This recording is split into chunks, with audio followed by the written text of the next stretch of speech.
I read a lot, and some books I enjoy despite the fact that there are things about either the narrator in the audiobook or um, how the author uses language, or it could be um, written from a perspective that is considered outdated today that irritate me when I get through a book. And then there are some authors that just write so eloquently that it's enjoyable to be there. You really like being in their world, listening to their voice, listening to the characters. You can get emotionally attached when an author does a great job building a character. So this series that I want to talk about is one of those. I recently reread the Leckie Radch Empire series. Now this series has 3 books in a trilogy and then 2 ancillary books and a short story. And from what I hear, there's more coming. The 3 books in the series are Ancillary Justice, Ancillary Sword, and Ancillary Mercy. Forgive me, I'm not sure if that's the right order.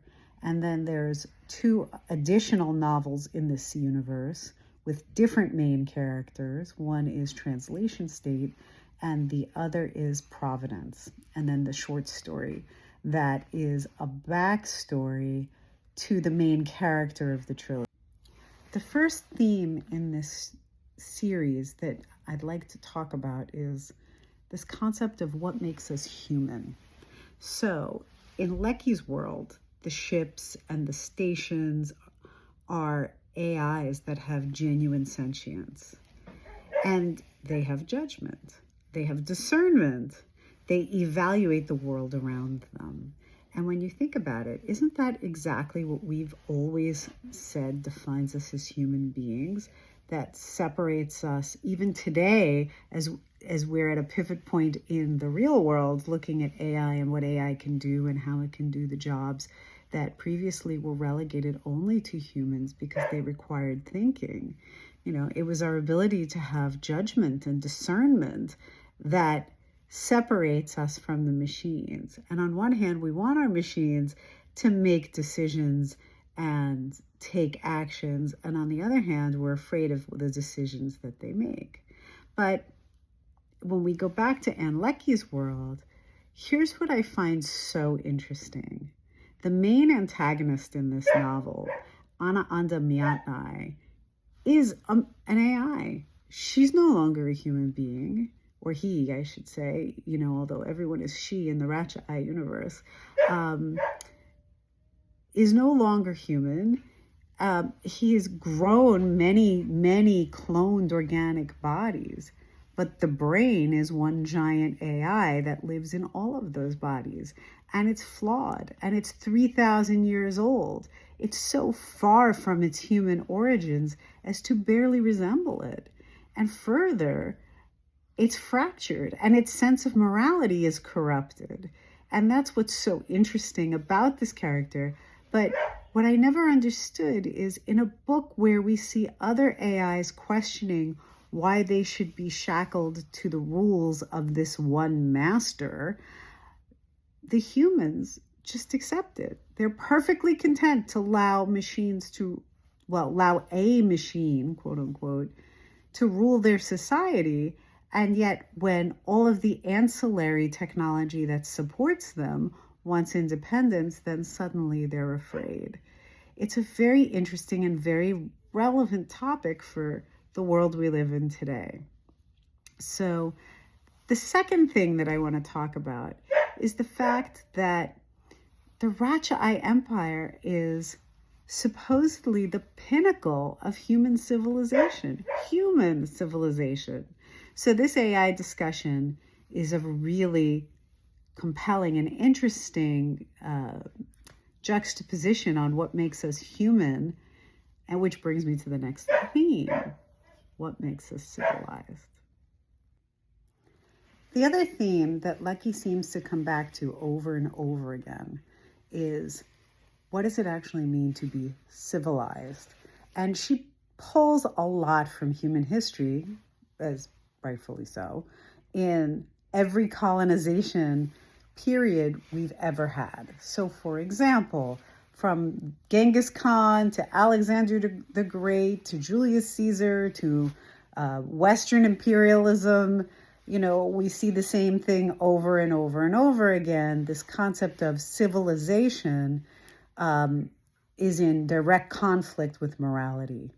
And Leckie does an absolutely beautiful job of illustrating that, even in the opening story where Breck is flashing back to the events that led to her ship's destruction and the loss of the captain or officer that she loved.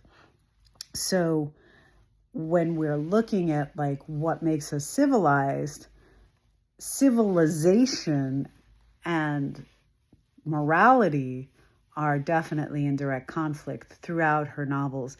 And I think this is where I really see her influenced by people like Octavia Butler. And I know that she knew, or at least studied under the workshops from Octavia Butler. So you can see that influence in this particular theme in the story.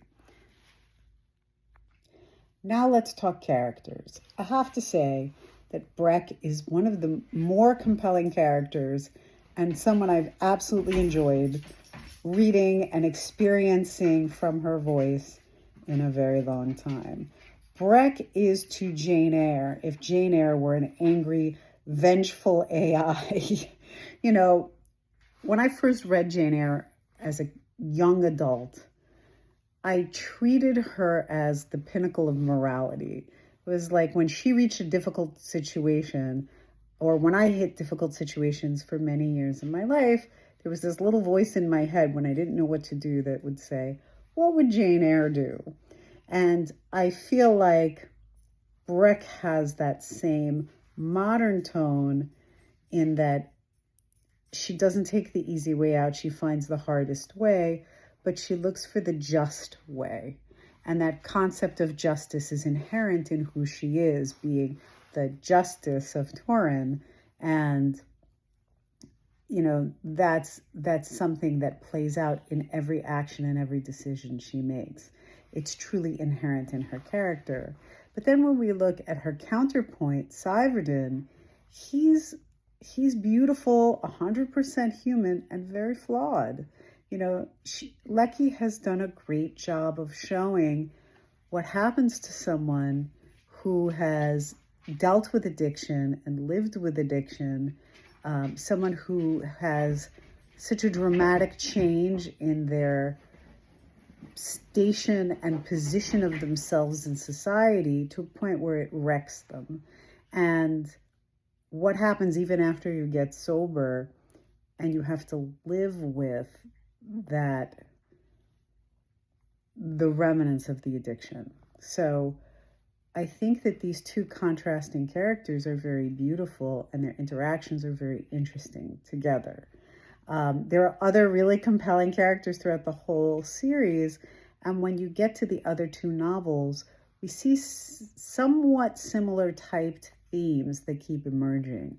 We see women who are searching for their voice or looking for their power.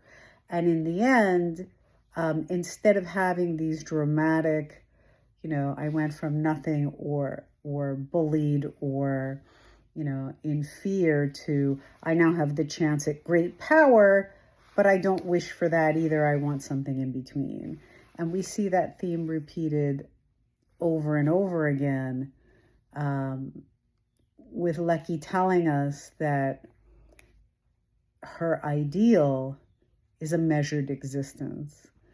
And I find that very enjoyable. It's a pretty story arc. She's not overly cruel to her characters. She doesn't take you on journeys of emotional manipulation like a lot of other authors can do. It's really well done storytelling with characters you get attached to in worlds that are fun to be in.